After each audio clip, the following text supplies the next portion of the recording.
Bismillahirrahmanirrahim. Assalamualaikum warahmatullahi taala wabarakatuh. Alhamdulillahirabbil alamin wassalatu wassalamu ala asyrofil anbiya'i wal mursalin wa ala alihi washabbihi ajmain. Saya Muhammad Mirza Kim Zulkifli mengambil subjek dirasah akidah nasihah bersama dengan Muhammadiyah Dr. Said Hazrul Lutfi bin Syed Omar Hafizahullah. Jadi ini adalah tugasan lah yang diberi oleh Ustaz Lutfi untuk buat sedikit ulasan lah berdasarkan video yang Ustaz bagi dalam klip. Jadi dia adalah tentang yang pertama sekali, insyaAllah bismillah, adalah tentang bagaimana fahaman ataupun kaedah-kaedah yang diberi ataupun disediakan oleh ulama kita ahli sunnah wal jamaah untuk memahami ayat-ayat mutasyabihat. Yang pertama sekali kita kena tahu ada nas-nas Al-Quran dan hadis, ada maknanya memberi, kita tak boleh nak faham secara zahir dan tak boleh nak pegang secara zahir, lagi-lagi dalam bab akidah. Di sini adalah nak menunjukkan bahawa kita perlu kepada fahaman-fahaman ulama. Dan az-zahir, ayat yang zahir itu laisa bil murad, tak boleh kita ambil secara zahir dan faham secara zahir, lagi-lagi bab akidah. Kita risaulah sebagaimana asatizah kita di Unisa banyak diberi tausiah dan untuk kita lebih mengukuhkan lagi faham akidah ahli sunnah kita. Jadi yang pertama sekali ada Ustaz Lutfi Hafizahullah dicerita dalam memahami ayat-ayat mutasyabihat, antaranya adalah tsummastawa ila sama'i wa hiya dukhan. Ayat Quran, kemudian dia yang Allah menuju pada penciptaan langit dan langit merupakan asap. Ini salah satu ayat yang mutasyabihat lah.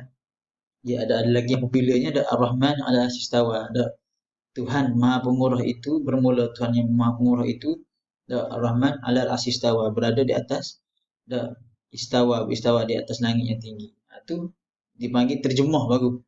Terjemah makna, memindahkan makna kepada makna yang lain, baru terjemah. Makna bukan makna dia lagi. Makna tu kita perlu berpandukan ulama-ulama kita yang memahami nas mutasyabihat ni. Ada kaedah-kaedah dia. Tak boleh kita nak pakai secara zahir, lagi-lagi dalam bab akidah. Ini ramai kita risaulah. Kita tengok dalam ustaz-ustaz kita di Uniza ada cerita-cerita fahaman-fahaman yang mana mujassimah dia kata menyamai Allah ni dengan makhluk, Allah berjisim, Allah ada tangan lah, apa semua lah. Ni sesat lah, maknanya jauh daripada fahaman-fahaman salafus salih, walaupun dia mendakwa dia salafi tu kita kena daripada belajar lah. Perlu dilihat pada makna mata maksud istawa itu mengandungi berbagai maksud. Jadi makna istawa teringat kata Babuddin, pernah yang Tuanku Ridauddin Hafizahullah, dia pernah datang di Uniza dulu buat daurah. Kita lupa di Masjid Uniza tu, Matan Kharidah Bahiyah. Dia kata istawa tu sendiri banyak maksud, ada 20 maksud. Kalau nak urai satu-satu tu panjang lah. Jadi makna di dalam, kalau kita dalam I'tisaf i'tiqad ni ada makna istaula, ada makna hifzu, menjaga, memerintah pun ada, memerintah langit, memerintah arash, Allah berkuasa. Tak boleh kita nak pakai Allah duduk gitu berzahir gitu, itu membahayalah. Jadi seterusnya ada juga hadis Nabi Muhammad sallallahu alaihi wasallam, la yanzilullahu ila sama'id dunya. Mana turun di situ adalah bukan turun Allah turun nyek-nyek macam kita ni, makhluk bergerak. Kita makhluk tak terlepas daripada al-aqwanul arba'ah, keadaan-keadaan ayat 4 yang mana istiraq, berserah tangga, istima' berhimpun, sukun diam, dan harakah bergerak. Itu makhluk. Kita nak, tu adalah makhluk, kita nak sandarkan pada Allah semua, tu bahaya, tak boleh.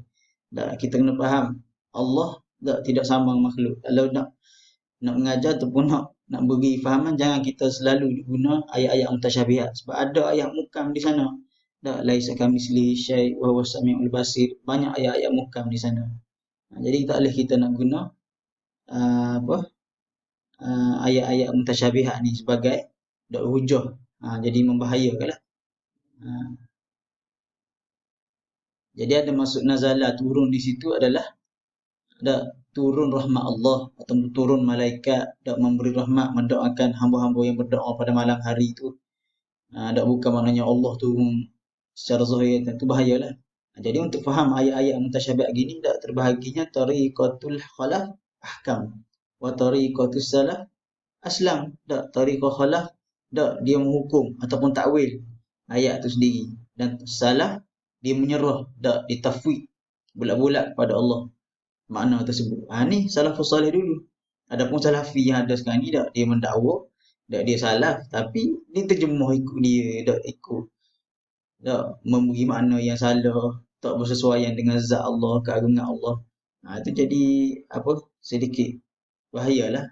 Lagi-lagi dalam bab akidah, tak memahami nas secara zahir itu bahaya. Tak, zahir laisa bil murad, tak boleh nak pegang sebutir-sebutir ikut, tak ikut zahir ayat. Tu jadi bahaya. Tak, sebagaimana kita lah, tak kita faham Allahu Akbar, tak Allah tu maha besar. Ada orang faham Allah besar tu, besar zahir, besar jisim, besar gini besar ni maknanya tu salah.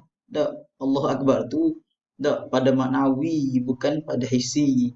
Tak, maknanya pada makna Allah ni maha berkuasa, Allah buat berlaku semua. Apa yang jadi ni semua bawah takluk kudrat Allah. Tu makna dia, bukan makna Allah. Makna apa ni, hissi. Tak ada besar kecil gini. Tu jadi tak, jadi kontroversi, jadi bahayalah untuk akidah. Jadi sebagaimana kata tak, Imam Abu Mas'ud Al-Baghdadi dalam Al-Farq bain al-Firaq, dia kata inna Allah khalaqal arsh, tak, sesungguhnya Allah Subhanahu wa taala itu mencipta arash adalah izharu bi qudratihi, tak, adalah untuk menzahirkan kekuasaan Allah. Tak, menzahirkan Allah cipta arash tu adalah untuk apa? Untuk tunjuk ni kuasa Allah, Allah buat, Allah menjadikan. Tak, fa'alu lima yuri, apa yang Allah nak jadi tu. Tak, masya-Allah kana, apa yang Allah nak jadi. Nak tunjuk gitu, bukan makna nak kata tak, Allah buat arash tu Allah nak duduk. Arash tu tetap baru. Tak, Allah tu, arash tu Allah yang buat. Tak, walam yattakhidhu, Allah tak ambil pun arash tu, tak, makanan bizatihi, sebagai tempat dia nak duduk dengan zat dia. Tak, bukan gitu. Banyak lagi lah dalil-dalil ulama bagi yang Allah ni bukan bertempat. Dan Allah ni bukan sebagaimana yang didakwa oleh golongan-golongan yang mujassimah lah. Allah begitu begini, yang begitu begini tu lagi makhluk. Tak, kalau ngaji Maqulatul Asyarah tak, dia ada kaifah, mata, aina tu. Tak, nak faham pun pening kepala. Jadi tak, kena ikut fahaman ulama. Bagaimana yang belajar, kita belajar ni di Uniza, ustaz-ustaz, asatizah banyak tak memberikan pencerahan lah dari segi ayat mutasyabihat ni. Tak boleh kita pegang zahir. Tak, bagaimana kita lihat penyandaran perkataan nuzul itu adalah satu bentuk kiasan majaz sahaja.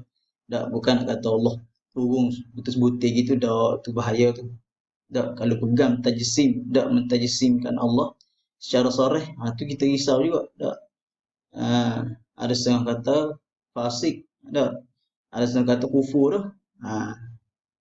Tu jadi bahayalah. Kalau kita tengok kita kitab Tuhfatul Ikhwan tak, Balaghah, tak, ustaz apa ni, ada ustazah kita duk baca Tuhfatul Ikhwan Balaghah, tak, menyandarkan satu perbuatan bukan pada fa'il yang sebenar. Itu dipanggil majaz. Tak, sebagaimana ni ayat apa? Was'alil qaryah, tanyalah negeri itu. Tak, kita orang Melayu nak faham Quran pun cakap kiyah gitu. Takkan nak faham ni pun jadi masalah. Tak, maknanya kita orang Melayu cakap, masyarakat Melayu kita pun cakap kiyah juga. Tak, contoh apa? Orang besar nak mari tu, orang besar nak mari kampung kita tu. Adakah orang tu gemuk? Adakah orang tu besar gemuk ke lagu mana? Tak, maknanya pakat dia besar. Tak, orang politik ke apa ke, tak. Orang apa? Orang-orang, yalah, orang besar lah, ada pakat besar lah mari turun. Bukan makna dia tu besar gemuk, tak. Orang besar nak mari kampung, nak turun kampung tu. Itu pun maknanya kita, orang Melayu, syarikat kita pun guna tak kaedah qiyas tu sendiri. Jadi tak boleh kita nak apa, nak pegang secara zahir gitu, bahayalah. Tak. Ar-Rahman 'alal 'arsy istawa, atas. Tak, kalau kita faham atas tu pun, kalau kita faham atas makhluk, tak, atas tu kita faham, kita nak faham atas, kita kena ada bawah, ada lawan dia. Tu makhluk. Tapi ni, tak, atas ni kita tak boleh nak terjemah lagu mana sebab dia adalah ayat Quran. Bila sukarnya kita tak nak terjemah ni, tak, itulah al-ajizu anil idraki idrakun. Tak, lemahnya kita nak apa? Nak memahami hakikat yang tak boleh nak faham zat Allah ni, itulah kita faham. Dak al-ajzu anil idraki idrakun. Itulah lemahnya kita untuk memaham ni, itulah faham. Gitu. Nah, jadi ayat ni dak kita serah pada dak ulama-ulama ada takwil, penuh dah kitab-kitab dia dak takwil, masuk-masuk dia. Dak sebab ada golongan-golongan yang takwil tu suka hati. Jadi ulama terpaksa baca dan kaji syarah balik untuk memahami ayat mutasyabihat ni ikut fahaman jalur akidah ahli sunnah. Tak boleh kita nak pegang secara zahir gitu. Ha,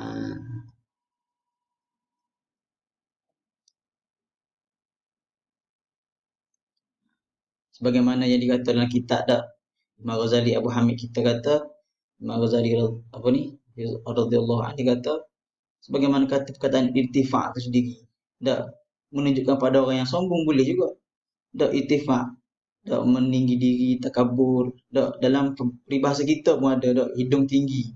Adakah dia tu hidung tinggi hidung macam dak tak nanti hidung macam dak kalau sombong hidung kepek kalau sombong juga tak nanti ke hidung tinggi orang hidung tinggi sombong dak kiasan saja hidung tinggi dak sombong ni apa ni bahasa lah makna bahasa tak boleh kita nak pakai orang hidung tinggi orang hidung tinggi sombong belaka dak orang hidung kepek hidung lepeh sombong ada sombong juga gitu maknanya faham begitu. Jadi antara yang salah kita faham tak kefahaman yang salah adalah meletakkan mana perpindahan daripada satu tempat kepada tempat. Maknanya Allah yang zilu turun tu nazala tu turun pergi situ pergi sini. Mana itu bersalahan tu tak boleh.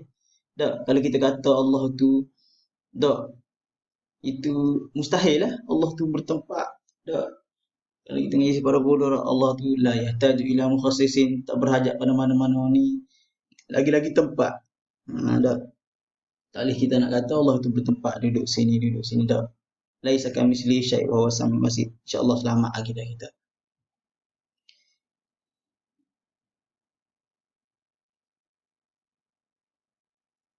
Jadi antara kita kena fahamnya antaranya Ustaz apa ni Datuk Said Al-Zulfi pernah cerita tak kita perlu faham bahawa tak boleh nak ambil makna tu secara zahir gitu. Dalam mata jarah tahqiq pun sebut dalam kesimpulan belakang tu dia cerita dah wa kullu nafsin awhamat tashbih dah fawidhu au ta'awilhu dah setiap nas dah yang memberi waham ataupun nampak tashbih dah kesamaran kita tak faham awilhu kena takwil tu kerja ulama takwil au fawidhu kena tafwid serah ni maknanya tafwid ni dah itlaq tafwid ni maknanya pada ulama salafus salih dulu tafwid diserah pada Allah bulat-bulat tak ada ngakak kita nak faham bagaimana dah keadilan Allah, kekuasaan Allah. Dan kita hanya ini, kita tauhid kesan dah, kesan-kesan daripada kekuasaan Allah. Kita tengok langit, kita tengok bumi, Allah buat tu. Kalau kita nak faham betul-betul zat dah